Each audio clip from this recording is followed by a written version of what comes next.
Hello বন্ধুরা, তো আমার আরও একটি ভিডিওতে জানাই তোমাদেরকে অনেক অনেক ভালোবাসা। তো দেখতে পাচ্ছ এটা হচ্ছে সতীঘাটে এসেছি কিছুটা পরিমাণে চিকেন নিতে।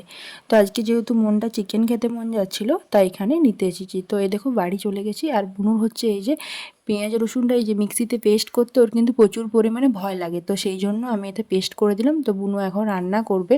তো রান্না এই দেখো কমপ্লিট। তো এরপর হচ্ছে আমরা খাওয়া দাওয়া করে বাজার যাব। ওই যে দুটো শাড়ি কিনেছিলাম ওই শাড়ির ম্যাচিংয়ে কয়েকটা ব্লাউজ কিনতে। তো এই দেখো আমরা বাজার এসে গেছি, সামনেই যেহেতু পুজো, তো সবাই আশা করি শপিং শুরু করে দিয়েছে। তো আমরা এখানে এসেছি কিছুটা পরিমাণে কেনাকাটা করতে। আর পুজো যেহেতু সামনে, কিন্তু বাজারটা সেই পরিমাণে অতটা কিন্তু ভিড় থাকেনি, অল্প পরিমাণে ফাঁকাই ছিল।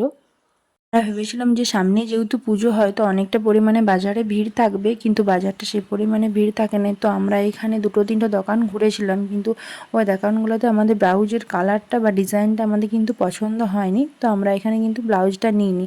তো বুনু বলছিল যে থাক গা, আজ আর যেহেতু পছন্দ হচ্ছে না তো অন্য দিন এসে নিয়ে যাব। তো এই দেখো আমরা এখন বাড়ি ফিরছি, অন্য একদিন এসে পর আমরা নিয়ে যাব। তো এটা হচ্ছে সতীঘাট ব্রিজটা, দেখতেই পাচ্ছ কতটা সুন্দর লাগছে। সতীঘাট ব্রিজের থেকে কিন্তু আমাদের বাড়িটা খুবই সামনে। তো আমরা ভাবছি রবিবারে আসবো, তখনই হয়তো আমরা নিয়ে যাব। তো ভিডিওটা কেমন লাগলো অবশ্যই কমেন্ট করে জানাও। তো আর ভিডিওটা ভালো লাগলে চ্যানেলটা অবশ্যই লাইক করে একটা সাবস্ক্রাইব করে দিও। তো এখানে ভিডিওটা শেষ করছি। টাটা, বাই বাই, সবাই ভালো থেকো।